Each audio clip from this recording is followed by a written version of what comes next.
ఆగండోయ్! మీరు కూడా నాలాగే మీ వారికి ఇష్టమైన వంటని 2, 3 సార్లైనా వారంలో చేస్తారు కదా! అందుకనే ఈ ఆలుతో ఎన్ని రకాలు ట్రై చేసినా, ఇంకా ఏదో కావాలి స్పెషల్‌గా అని అంటూ ఉంటారు.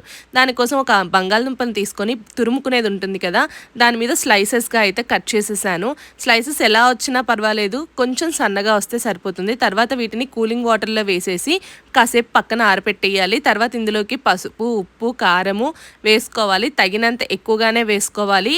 ఎందుకంటే ఫ్రై అయితే కొంచెం కారం తగ్గిపోతుంది. తర్వాత వీటిని ఇక్కడ నేను చూపిస్తున్న విధంగా కొంచెం ఆయిల్ ఏసి కలిపేసుకొని దోసల పెనాన్నైనా, చపాతీ పెనాన్నైనా మీకు నచ్చింది పెట్టుకోవచ్చు. దాని మీద కాస్త ఆయిల్‌ని వేసి ఇలా కలిపి పెట్టుకున్న నూనేసి కలిపి పెట్టుకున్న ముక్కలున్నాయి కదా! ఆ బంగాళదుంప ముక్కలన్నిటిని కూడా ఇక్కడ నేను చూపిస్తున్న విధంగా పేర్చేసుకోవాలి. దీన్ని చట్పటాలు అంటారు. ఒక స్పూన్ ఆయిల్‌తోని మొత్తం బంగాళదుంపలన్నిటిని కూడా వేయించేసుకోవచ్చు. ఈ విధంగా చాలా సింపుల్ రెసిపీ. కరకరలాడుతూ చాలా బావుంటాయి. ఇక్కడ నేను చూపిస్తున్న విధంగా ఒకటి తర్వాత ఒకటిని మెల్లగా తిప్పుకోండి. ఈ విధంగా తిప్పుకున్న తర్వాత లాస్ట్‌లో చాట్ మసాలా కాస్త చల్లారు అనంటే ఇంకో 2 నిమిషాలు మగ్గిస్తే అయిపోతుందండి చట్పటాలు రెసిపీ. చాలా సింపుల్, చాలా టేస్టీగా ఉంటుంది. ఇంకొంచెం స్పైసీనెస్ సరిపోతే కారం వేసుకోండి. ఒకసారి ట్రై చేయండి. చివరిగా ఒక్క మాట సబ్స్క్రైబ్ చేసుకోవచ్చుగా.